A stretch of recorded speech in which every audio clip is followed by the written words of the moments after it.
I got good news and I got bad news. Which one do you want? Let's start with the good news. The House of Representatives has passed a new bill targeting Islamophobia. Here's the bad news. As the Associated Press writes, there was a, quote, 219 to 212 party line vote to approve legislation sponsored by Democratic Congresswoman Ilhan Omar that would establish a new special envoy position at the State Department to monitor and combat Islamophobia worldwide. How'd you get any no votes on that? Explain that to me. You heard that one right. The bill to fight Islamophobia passed, but only over the objections of 212 Republicans. Their votes signal an unwillingness to address a hateful and dangerous mentality that has been on the rise in America lately, which is one thing, but it's also on the rise inside the halls of Congress. Republican Congresswoman Marjorie Taylor Greene and Lauren Boebert have repeatedly attacked the sponsor of the bill, the Congresswoman Ilhan Omar, with racist Islamophobic language. Perhaps most infamously, just last month, video surfaced of Lauren Boebert, this woman, Congresswoman from Colorado, in front of a laughing, cheering crowd of supporters, comparing Congresswoman Omar to a terrorist. Those shameful racist comments had real-life consequences for Congresswoman Omar because that kind of racism is actually infectious. It emboldens and encourages other racists.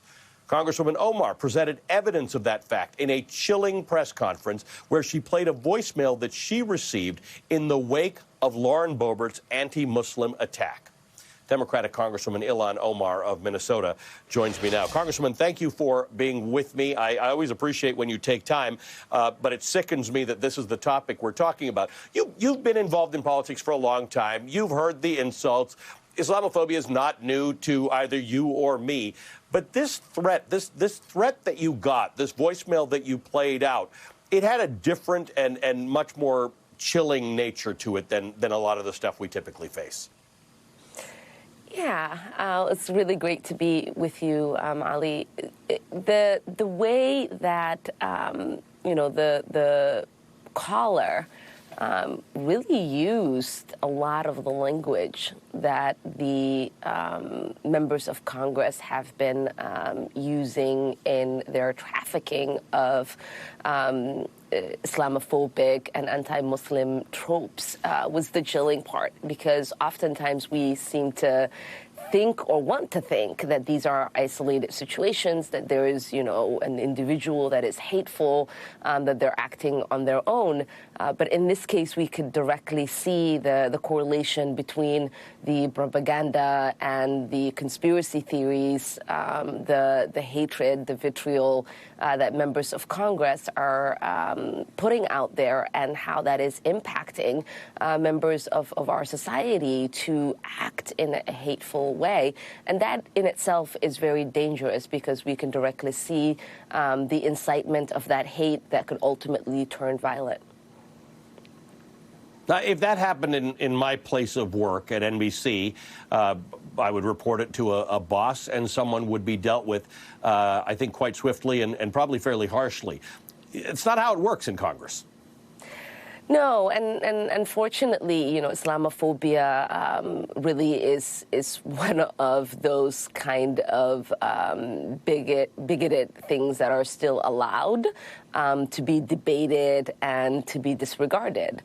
There was a recent study that showed nearly 84% of Muslims across the United States said that they didn't trust politicians and institutions to take Islamophobia seriously, that even though they've experienced it themselves, they are less likely to report it because they don't think that there is going to be repercussions for it. I know that so many people have asked me, why are you talking about it so much? And to me, I know that when bigotry isn't, when we don't speak up against bigotry, when we don't stand up for ourselves, there is going to be more danger ahead. And even though, those of us who speak up might deal with attacks, it ultimately makes it easier and safer for everyone else, because what we are fighting for is, a world that is more just, more welcoming, and more caring for one another.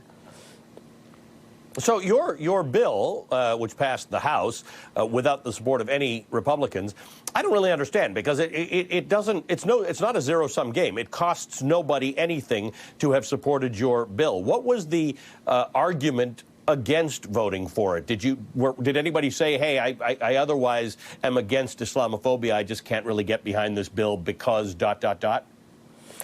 No, basically their argument was, I'm Islamophobic and I don't think Islamophobia should be talked about.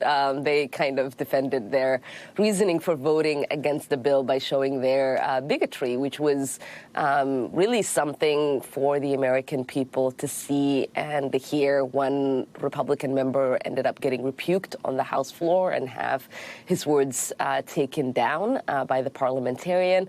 It's quite embarrassing and telling, really, that Islamophobia is so pervasive within the Republican Party that they are no longer ashamed of it and actually think that it gets them clout, and it's something that they can campaign on. And if we do not aggressively engage in this conversation and stem out Islamophobia, I'm afraid that it is going to get worse. Congresswoman, I want to ask you on a separate topic, on something that you've been working on in Congress. Senator Manchin has just been on TV, and he has basically announced that there is no likelihood that he will be able to support the Build Back Better legislation. Let's just listen to what he said.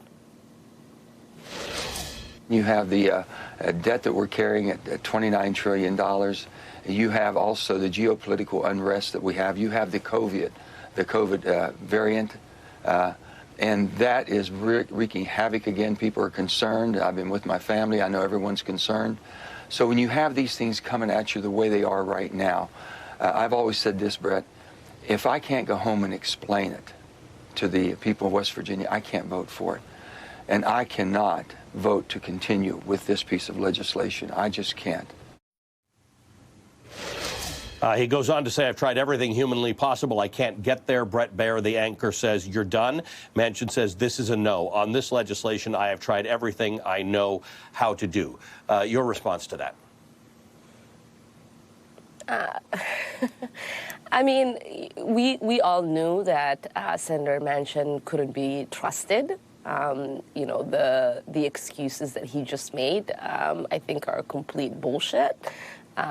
It is really disheartening to hear him say that he has been trying to get there for the people of West Virginia, because that's a complete lie. The people of West Virginia would greatly benefit from their families having access to long-term elderly care and care for folks with disabilities. They would benefit from the expansion of the child tax credits.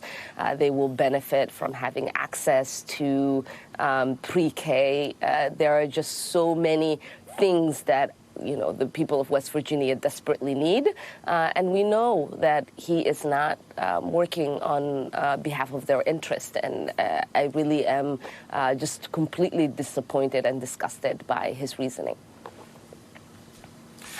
Congresswoman, we have much to talk about. I always appreciate when you take time to join us. I wish we were able to be in the same place. Congresswoman Ilhan Omar is a Democrat of Minnesota, and I, from the bottom of my heart, I hope this nonsense, these attacks on you and all Muslims and everybody, all these racist, nonsensical attacks stop with people. Ilhan Omar, by the way, is also the author of This Is What America Looks Like, My Journey from Refugee to Congresswoman. Thank you for being with us this morning.